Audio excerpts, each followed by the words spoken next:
o nwere ife nsị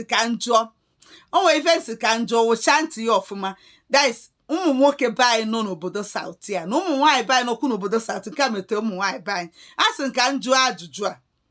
because others agaghaligo m cheki sie wee na-enwetakwa ozi a si ka m kwupụtagodi ebe ka mma m nwere that ka atụgharịa uche maka ya. That is ndị be anyị n'obodo a notegoro obodo a aka mana ị nwere ọya. That is ụmụ papa ọya gasị, ụmụ agadi ọya gasị, ụmụ ọya anụ maka mmesi wee kpe ya because iru akwụkwọ a na-asọba ụfọdụ ife nsọ imenshọn ebe a. Oke ka nsị ụmụ ọya klọklọ ninini kikiki ịmagoro ife mmiri ụmụ ọya gasị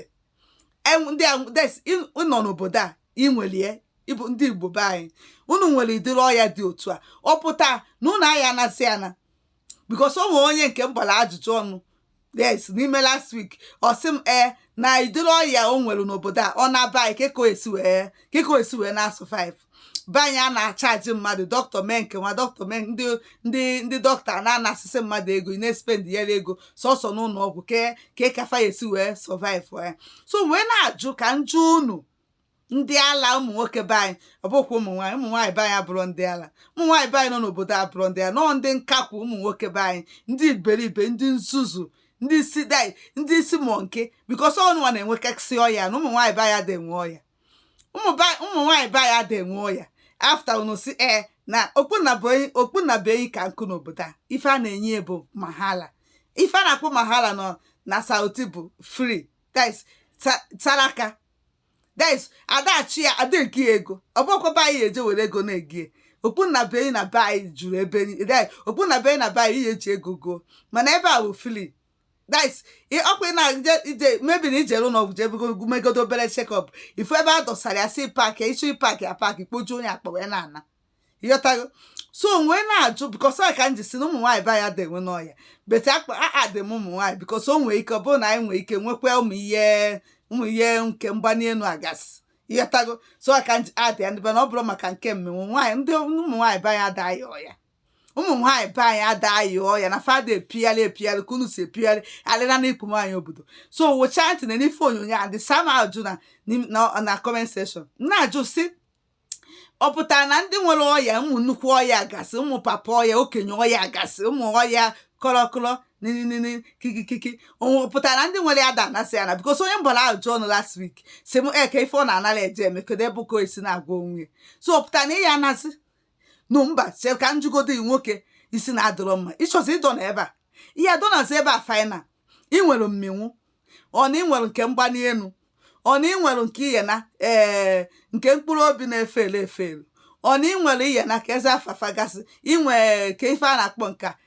nke a na-asọ anụ ụsọ mmanụ so ihe nwa kolesterọl selọ anụ ị nwere ihe na ka ekwe ọsọkwa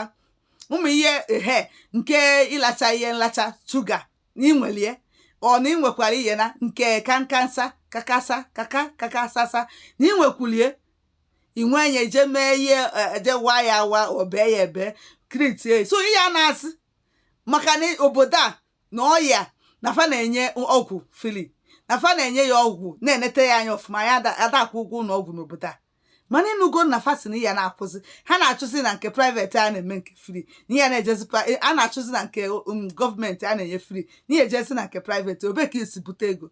ka ego isi bute ego eji wee jee. So ụnụ aya na-asị ihe njibe ife onyonyo a bụ nke si m na o nwere ọkụlọkụlọ ọya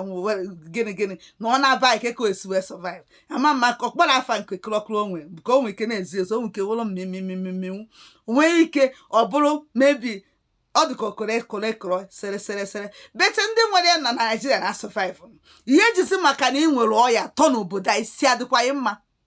Oke ịchọ na ị nwere ọya ya nazi ị nwere ndị papa ọya gasị ọya gị na Naijiria na-espend ego nga anụmanụ nke njem mee gba ajụjụ ndị ọra taa si na o nwere ihe nwa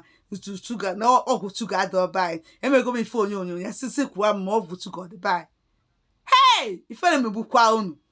ụmụ nwaanyị be anyị nwere ike nwenụ na fa nweta ọbara mgbali elu dị ụtọ ajọ omume ndị anụta ụmụ nwaanyị dịrị onwe fa nsọ ijeje nụrụ ya from be anyị nụta ebe a gị si na ọ dịka gị na ya na-abụ di na nwunye ka unu na-anụ iwere ajọ omume iji ele na ikpu nwaanyị obodo wee megide nwaanyị